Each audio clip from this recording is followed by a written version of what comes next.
Kitab Itikaf. Secara bahasa, itikaf berarti membatasi diri pada sesuatu.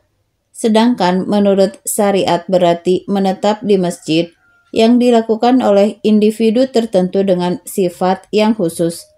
Hukum itikaf tidak wajib menurut ijma ulama, kecuali bagi yang bernazar untuk melakukannya. Itikaf pada 10 yang terakhir dan itikaf di masjid-masjid, yakni syarat itikaf adalah dikerjakan di masjid tanpa mengkhususkan masjid tertentu. Berdasarkan firman Allah Ta'ala, janganlah kalian mencumbui mereka sedang kalian mengerjakan itikaf di masjid-masjid. Itulah batasan-batasan Allah, maka janganlah kalian mendekatinya.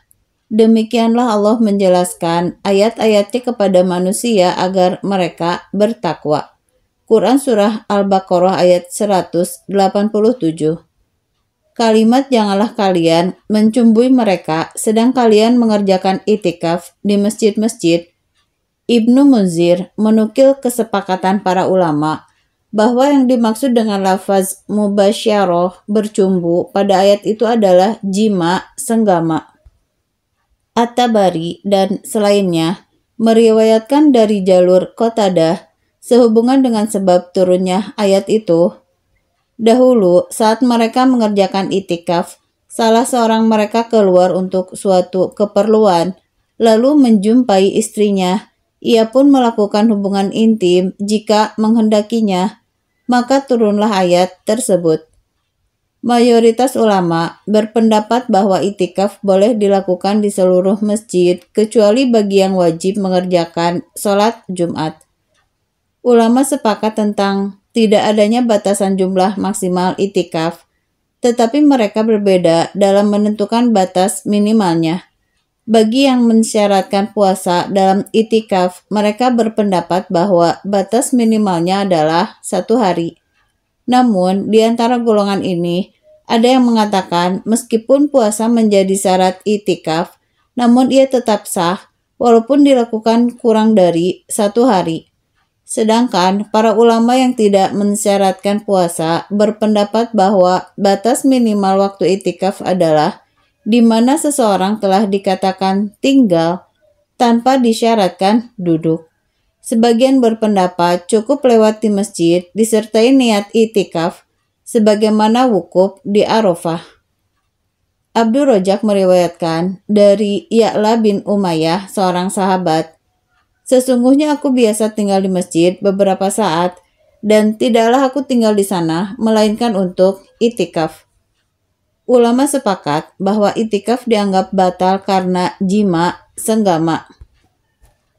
Dari Ibnu Syihab, dari Urwah bin Az-Zubair, dari Aisyah radhiyallahu anhu, istri Nabi Shallallahu alaihi wasallam, sesungguhnya Nabi Shallallahu alaihi wasallam biasa melakukan itikaf pada 10 yang terakhir dari Ramadan hingga Allah mewafatkan beliau. Kemudian para istri beliau melakukan itikaf sesudahnya. Hadis riwayat Bukhari nomor 2026. Kalimat sesungguhnya Nabi Shallallahu alaihi wasallam biasa melakukan itikaf pada 10 yang terakhir dari Ramadan. Imam Muslim juga meriwayatkannya melalui jalur ini disertai tambahan. Nafi berkata, Ibnu Umar telah memperlihatkan kepadaku tempat di mana Rasulullah Shallallahu alaihi wasallam beritikaf padanya di dalam masjid. Kemudian Ibnu Majah menambahkan melalui jalur lain dari Nafi, sesungguhnya Ibnu Umar apabila melakukan itikaf, maka dia menggelar tempat tidurnya di belakang tiang Taubah.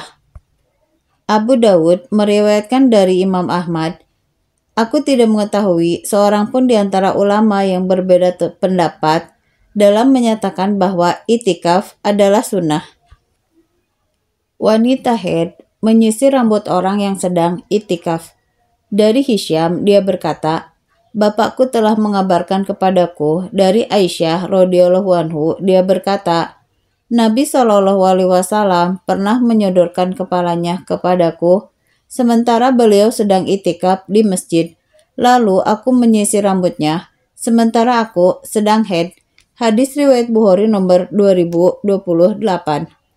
Dalam riwayat Imam Ahmad dan An-Nasai disebutkan, beliau mendatangiku saat itikaf di masjid, lalu bersandar pada pintu kamarku, maka aku mencuci kepalanya dan menyisirnya di masjid. Pada hadis ini terdapat keterangan tentang bolehnya orang yang itikaf membersihkan diri, memakai wangi, mencukur rambut, dan berhias. Mayoritas ulama berpendapat tidak ada yang makruh dikerjakan saat itikaf, kecuali apa yang makruh dikerjakan di dalam masjid. Pada hadis ini juga terdapat keterangan bahwa suami boleh meminta bantuan istrinya atas keridoannya. Sedangkan sikap Nabi SAW yang hanya menyodorkan kepalanya keluar dari masjid menunjukkan bahwa syarat itikaf adalah dikerjakan di masjid. Adapun orang yang mengeluarkan sebagian anggota badannya dari masjid dan bersumpah untuk tidak keluar dari masjid, maka ia tidak dianggap melanggar sumpahnya hingga ia mengeluarkan kedua kakinya dari masjid lalu berdiri di atasnya. Tidak boleh masuk rumah kecuali untuk suatu keperluan. Maksudnya, orang yang itikaf tidak masuk rumah kecuali untuk suatu keperluan. Dari Amrah binti Abdurrahman bahwa Aisyah radhiyallahu anhu, istri Nabi SAW bersabda, sungguh Rasulullah SAW biasa menyodorkan kepalanya kepadaku sementara beliau ada di dalam masjid, lalu aku menyisirnya. Beliau tidak masuk ke dalam rumah kecuali untuk suatu keperluan apabila beliau sedang melakukan itikaf. Hadis riwayat Bukhari nomor 2029. Kalimat beliau tidak masuk ke dalam rumah kecuali untuk suatu keperluan. Dalam riwayat Az-Zuhri, hajat keperluan di sini ditafsirkan dengan buang air kecil dan buang air besar.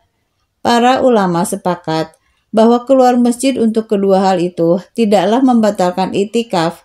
Hanya saja mereka berbeda pendapat apabila keluar dengan tujuan selain keduanya, di antara kebutuhan-kebutuhan manusia, seperti makan dan minum. Jika seseorang keluar untuk buang air kecil dan besar, lalu ia wudhu di luar masjid, maka itikafnya tidak dianggap batal, termasuk juga muntah dan fas. Pengobatan dengan cara mengeluarkan darah dari bagian yang sakit bagi yang membutuhkannya. Kemudian dalam riwayat Abu Daud melalui jalur Abdurrahman bin Ishaq dari Az-Zuhri dari Urwah dari Aisyah radhiyallahu anhu disebutkan bahwa dia berkata, disunahkan bagi orang yang itikaf untuk tidak menjenguk orang yang sakit, tidak melayat jenazah, tidak menyentuh wanita, serta tidak mencumbuinya dan tidak keluar kecuali untuk urusan yang tidak dapat dihindari. Kami telah meriwayatkan dari Ali, anak Hai dan Al-Hasan Al-Basri bahwa apabila orang yang itikaf melayat jenazah, menjenguk orang yang sakit, atau keluar untuk sholat Jumat, maka itikafnya telah batal. Itikaf pada 10 pertengahan bulan Ramadan. Seakan-akan Imam Bukhari mengisyaratkan bahwa itikaf tidak khusus pada 10 yang terakhir, meskipun itikaf pada waktu itu lebih utama. Ibnu Battal berkata, sikap beliau SAW yang terus-menerus itikaf menunjukkan bahwa perbuatan tersebut termasuk sunnah yang ditekankan. Dari Abu Shalih, dari Abu Hurairah radhiyallahu anhu, dia berkata, Nabi SAW biasa itikaf 10 hari setiap bulan Ramadan. Ketika pada tahun wafatnya, beliau itikaf selama 20 hari. Hadis riwayat Bukhari nomor 2044. Kalimat ketika pada tahun wafatnya, beliau itikaf selama 20 hari, dikatakan karena beliau mengetahui ajalnya telah dekat. Maka beliau ingin memperbanyak mengerjakan amal kebaikan demi memberi penjelasan kepada umatnya agar bersungguh-sungguh beribadah apabila telah lanjut usia, supaya mereka bertemu dengan Allah dalam keadaan yang terbaik. Sebagian berpendapat bahwa penyebab hal itu adalah karena Jibril menguji hafalan Al-Quran Nabi SAW pada setiap Ramadan 1 kali. Pada tahun kematiannya, Jibril menguji hafalan beliau sebanyak 2 kali. Oleh sebab itu, beliau melakukan itikaf 2 kali dari itikaf yang biasa dilakukan. Pendapat ini didukung oleh riwayat yang dikutip oleh Ibnu Majah dari Hannad dari Abu Bakar bin Ayyasi, di mana pada bagian akhir hadis di bab ini dikatakan, Nabi biasa mengajukan hafalan Al-Qur'annya kepada Jibril sekali pada setiap tahun.